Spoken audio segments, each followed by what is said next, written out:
It is a beautiful day to apply some logic and confess the truth. I'm Megan Steele, and this is Confessions of a School Nurse. Ladies and gentlemen, I am hot. And no, that is not a ploy to make me feel better about my fat rolls and my cellulite. I am angry. What in the world are we doing talking about COVID mandates again? I don't get it. I had a podcast ready to go regarding the school to scalpel pipeline that we briefly discussed at the beginning of when I started this podcast. But when the COVID garbage started showing up again late last week, I completely changed the direction for my podcast for this next week. And for the next couple of weeks, because we need to get some things understood and figured out so that way we can be the best possible nurses for our students that we can be this coming school year, because they're going to need us now more than they've ever needed us before. I don't know about you, but I am infuriated at the thought of mask mandates and vaccine requirements again. This has absolutely nothing to do with public health. It doesn't. This is strictly a ploy to make you dependent on the government. I am not a conspiracy theorist. I am an I told you so-erist. So-erist. Yes, that. I told you so-erist. I will not sit down and shut up to the political correctness occurring in our country and, quite frankly, in our state and in the county that I live. Political correctness is a weapon that is used to silence people who tell the truth. COVID-19 jacked up our world. It allowed evil to persist in ways that we don't even know the full extent of yet. But here's what I do know. COVID was a complete violation of medical and nursing ethics, and it is time to make Nuremberg great again.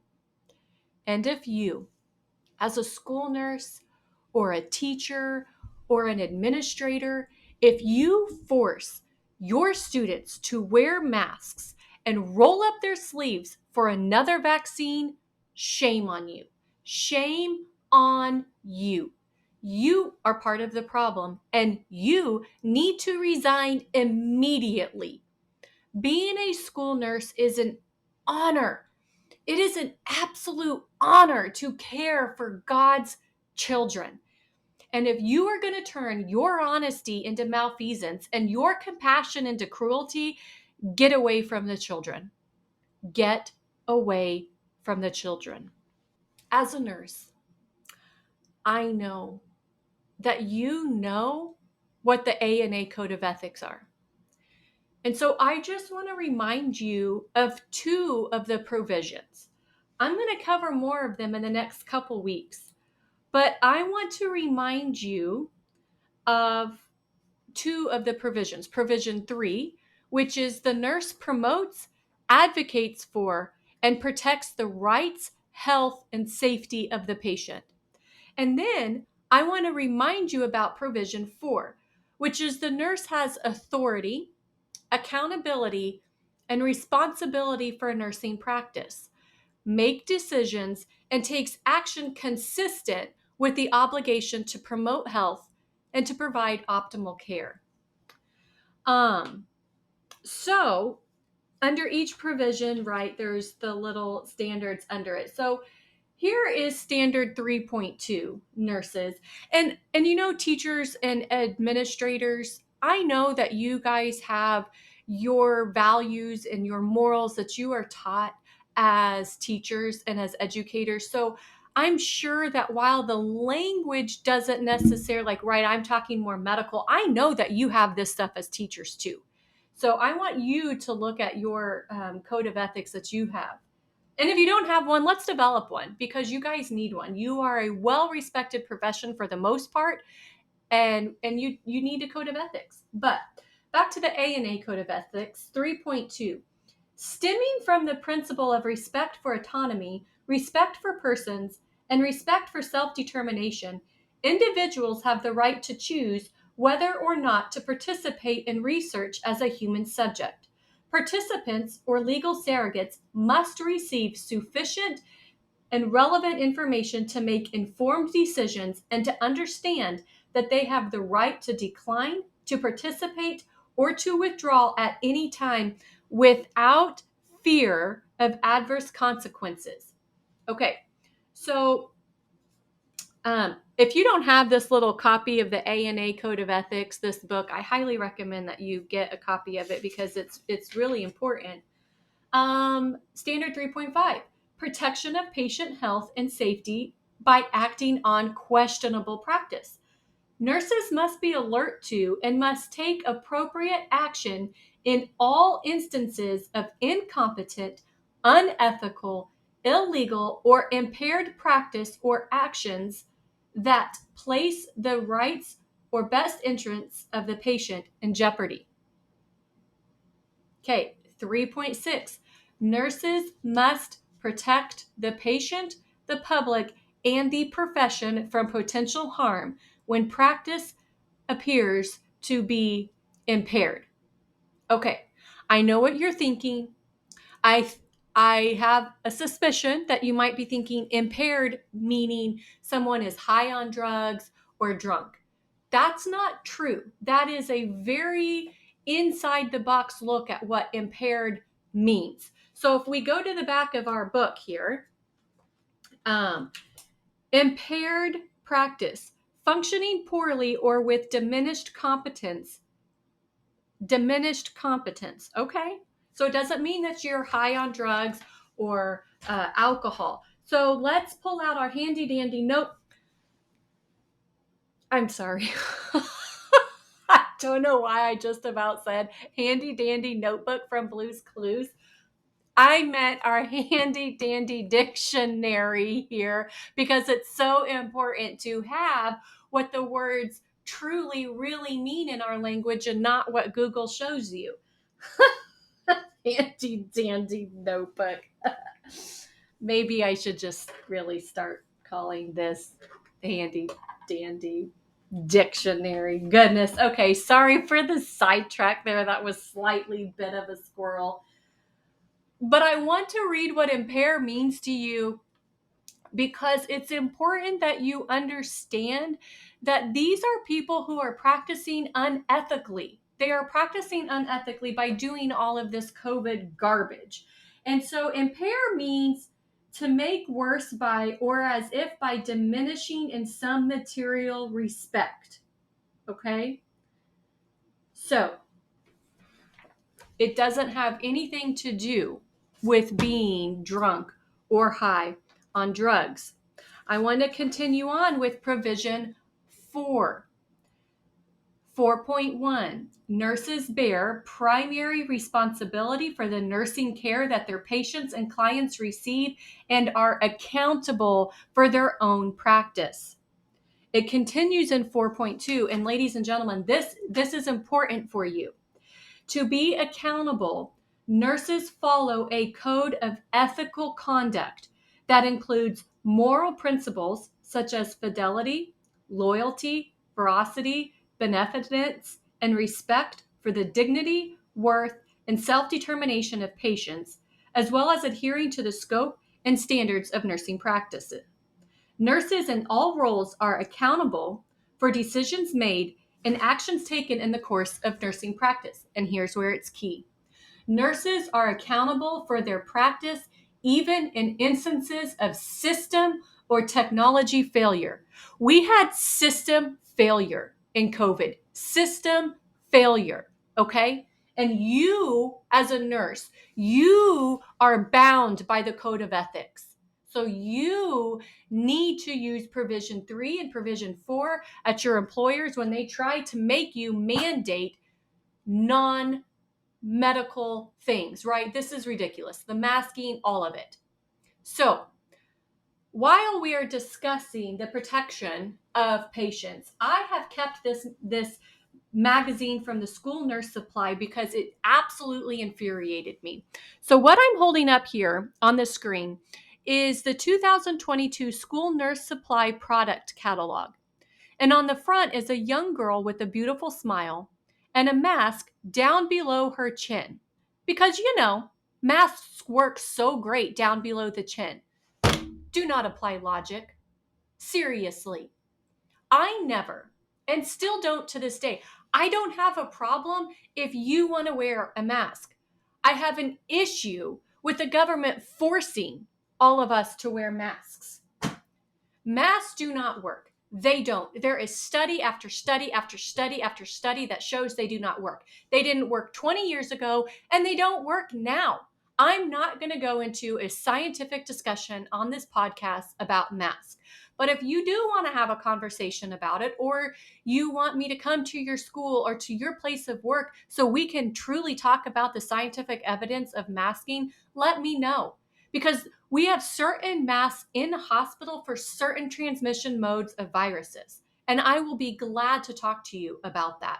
Email me at Megan@confessionsofaschoolnurse.com. Megan@confessionsofaschoolnurse.com. And we can have this discussion and we can educate your fellow teachers and administrators if we need to. So while we're continuing with the garbage of this masking baloney, if the National Association of School Nurses comes out and says we need to masks again, absolutely drop your membership. If you haven't already, you need to be dropping it because that's ridiculous. I have an article here from NASN, dated September 2021, and the title of this, I should say this is the NASN, the School Nurse Journal, and this is from September of 2021. And the title is Roadmap to Recovery, and it's by Dr. Eileen Moss. And Dr. Moss, I would love for you to contact me. I'm sure you're not listening, but if someone knows Dr. Moss, I would love to have a conversation with her. Doctor to doctor, nurse to nurse, let's have a conversation.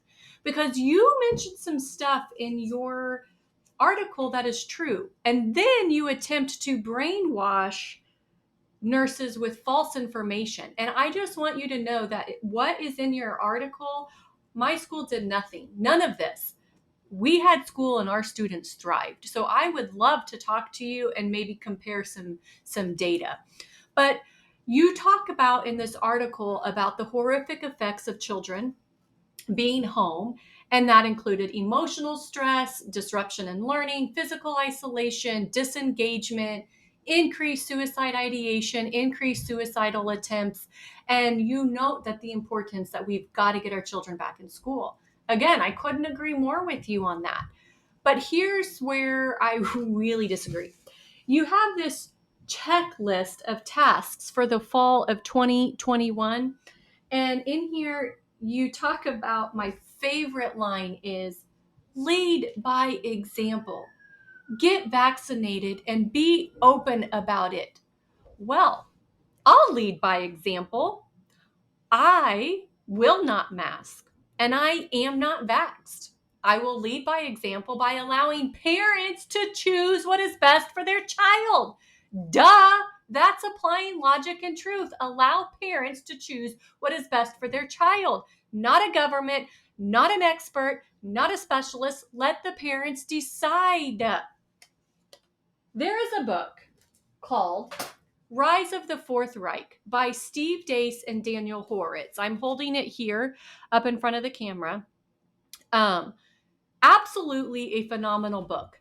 And every nurse needs to read this book. Actually, every parent, every citizen, every American citizen needs to be reading this, but especially nurses, because it really talks about what happened from a medical standpoint of the takeover of this fascist regime that is trying to overtake America. And there is a quote in here from a retired Air Force veteran. Her name is Kristen Megan Kelly. She was a senior industrial hygienist who worked in the field of hazardous exposure protection for more than 2 decades in the Air Force.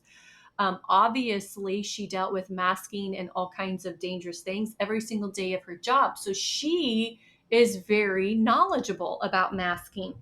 And here is the quote from her. before 2020, if a parent forced their child to don a mask or respirator for a flu-like virus in all conditions every day, all day long, and reusing the dirty breathing barrier, they would expect a visit from Child Protective Services for Munchausen syndrome or Munchausen syndrome by proxy.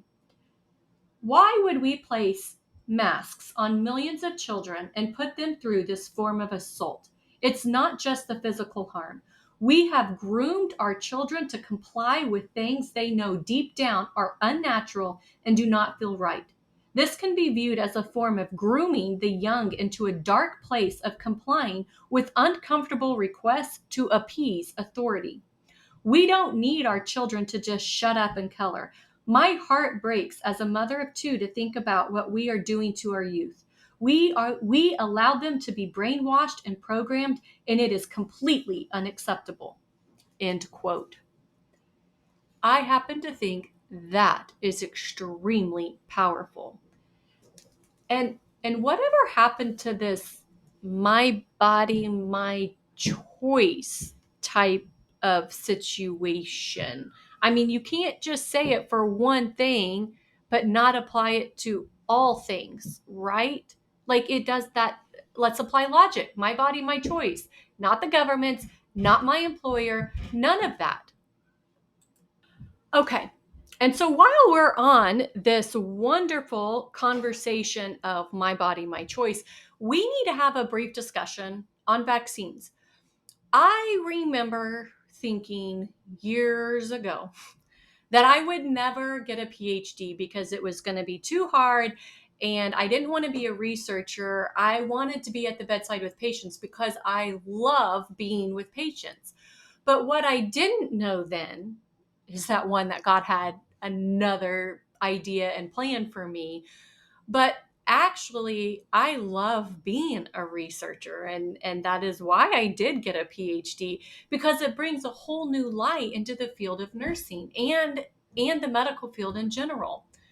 Having a PhD in nursing really has empowered me to use a scientific approach to all things and think outside the box for every single thing, and think of every situation differently. It's just kind of a different way of thinking in terms of what would happen if, right? Like, what is not mentioned in the data that you have seen? There's some that you haven't seen. What is missing?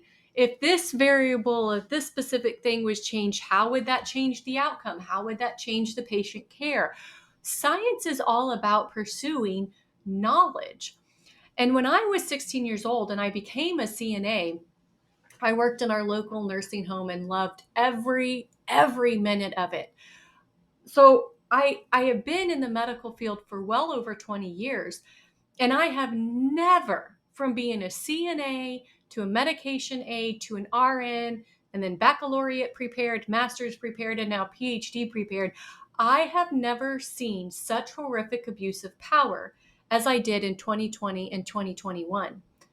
It literally was a 5-minute walk from trust the science and trust the experts to just following orders. Trusting the science is about coercion, withholding data, manipulating data, cherry picking studies, social conditioning, fear mongering, and censorship. Science is about asking questions to gain knowledge and to learn new information. So, why don't we get that?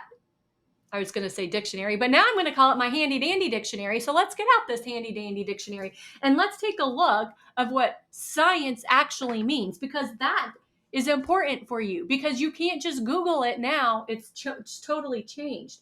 So science is about possession of knowledge as distinguished from ignorance or misunderstanding, knowledge attained through study or practice, knowledge covering general truths or the operation of general laws, especially as obtained and tested through scientific method. So what is scientific method, right? Because this is what I do as a researcher. Scientific method is principles and procedures for the systematic pursuit of knowledge involving the recognition and formulation of a problem, the collection of data through observation an experiment in the formulation and testing of hypothesis. That's what we do in science. That's what we do. And so just because I disagree with you or I found a different way to do something doesn't mean that what you're doing is bad for you, right? You do you. I'm just saying there's another side. There's another knowledge to be gained over here. And that's important to know. The push to mandate these emergency use vaccines flew in the face of every fundamental medical ethics and informed consent and was a breach of normal clinical research standards. A vast majority of doctors and nurses were clapping like trained seals as they enforced tyranny on patients. We need a reckoning in the medical profession. Numerous amounts of nurses coerced patients into human experimentation, denied life-saving care, and discriminated against those with disabilities and forced medical authoritarianism over the most basic human rights. Gross negligence and complete medical mismanagement caused patients to die in droves and inflicted irreversible damage on students across our nation. I am still waiting for the explanation for how one could make the workplace less safe if the people who think the COVID shots work have the shots themselves and blame the unvaccinated for failing to protect them by not getting the protection that failed to protect the protected. Right? It makes no sense. Do not apply logic to this situation. You really just might need a do not apply logic sign because we could really be getting into some things coming up. So you can always go get those on my website, confessionsofaschoolnurse.com. In May of 2021, the American Occupational Health Conference was offered online, and it showcased one of Biden's COVID advisors, Dr. Michael Osterholm. And this is one of his outrageous statements from this little get-together that they have. Quote, "We need to get a needle in every arm down to 6 months of age. Additionally, doctors need to impress upon every patient that their quality of life is directly dependent on their obedience to Fauci's recommendation." End quote. Okay, excuse me. No. My quality of life does not depend on my obedience to Fauci. It depends on my obedience to God, not to a human being on this earth. Not to a vaccine, not to a mask, not to a doctor, to God. To God. Continuing in May 2021 had absolutely fantastic articles for this baloney-ness that was going on. NASN, again, here we go, the NASN school nurse from May of 2021. They had an article called An Informative Discussion for School Nurses on COVID-19 mRNA Vaccine. And these authors, Jenny Gordon, Dr. Mark Reynolds, and Dr. Elizabeth Barnby, trust me, y'all don't want to have a conversation with me. I will eat you up and spit you out. But I would enjoy it. So please feel free to contact me, Megan at confessionsofaschoolnurse.com. These authors, they stated that NASN supports immunization through vaccination to reduce the incidence of vaccine-preventable diseases. So in 2021, where was the data to show that the COVID vaccine prevented disease? Because there was no data. There wasn't then, and there isn't now. So why is NASA supporting this vaccine?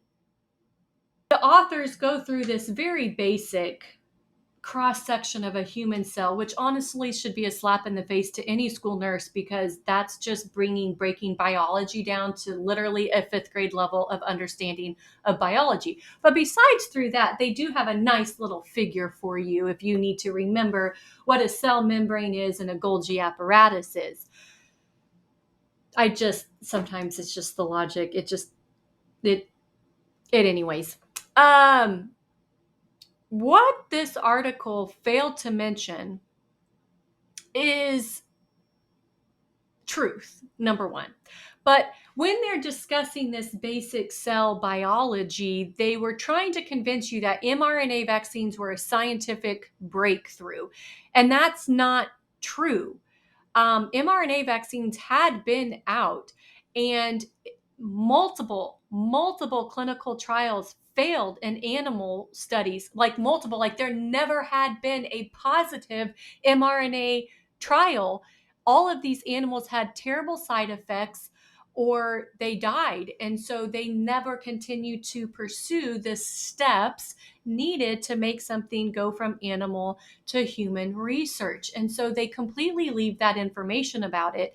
And then the article talks about known side effects of the vaccine. And this is one of my, like, do not apply logic, right? Here it says, on page 134, it says, at this time, the known side effects of mRNA vaccination include injection site pain, fatigue, headache, muscle pain, chills, joint pain, fever, injection site swelling, injection site redness, nausea, malaise, and lymphadenopathy. That's essentially just swelling of your lymph nodes.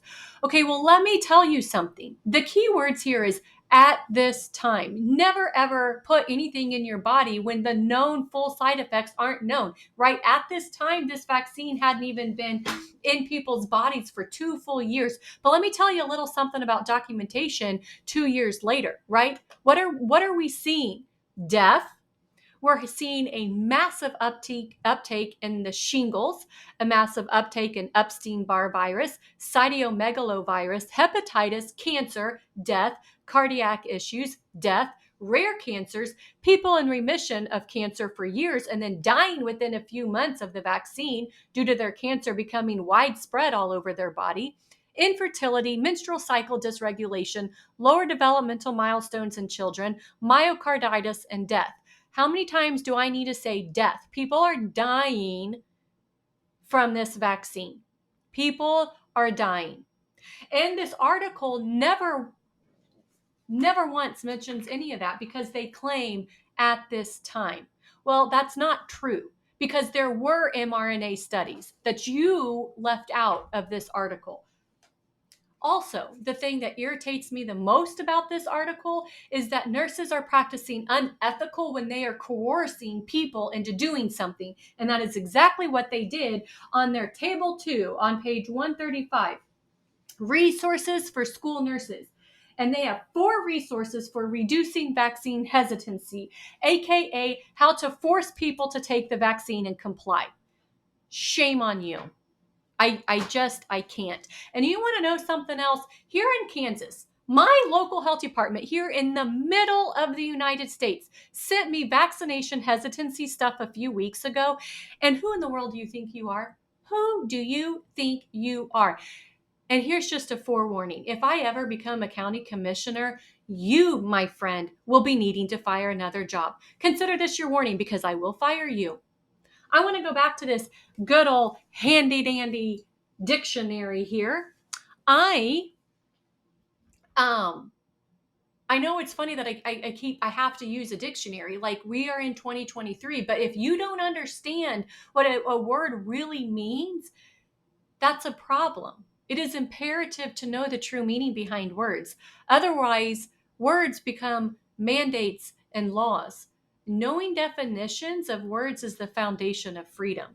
So I just want to let you know what the word coerce means. Because you as a nurse should never be doing this to your patients. Coerce, to restrain or dominate by nullifying individual will. To compel to an act or choice. To enforce or bring about by force or threats. Forcing people to wear a mask against their will is coercion, and that is against the nursing code of ethics.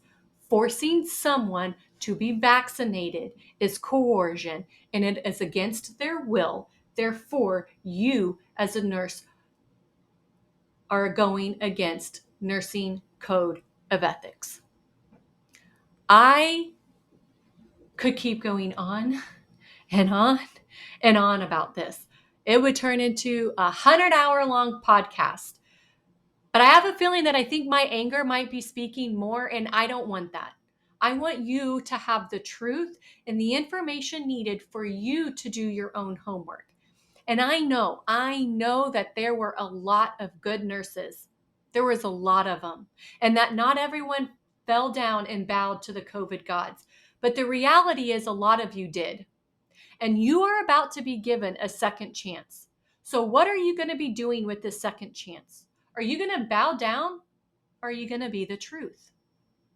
Next week, I'm going to be going over the Nuremberg trial and the Nuremberg Code. And you may be wondering why. And the reason is because I didn't know about this in my younger years of being a nurse. And honestly, I didn't really learn about it until my PhD and then in COVID-19. But I want you to know why I, as well as a lot of other people, are screaming, make Nuremberg great again. So your challenge this week is to go and look up what the Nuremberg trials were, how that influenced the medical ethics that set up the foundation for the ANA Code of Ethics for you as a nurse. And I want you to go to your local bookstore, or wherever you get your books, and get the book, The Rise of the Fourth Reich by Steve Dace and Daniel Horowitz. Okay, those are that's your two homework assignments for this week. Next week, we're diving into the Nuremberg trial. Please share, subscribe, like. Let's get truth and logic out to everyone, to school nurses, teachers, administrators, parents. Let's get it out to everyone. If you have some thoughts or ideas, please send me an email, megan@confessionsofaschoolnurse.com, megan@confessionsofaschoolnurse.com. Until next time, confess to tell the truth. God bless.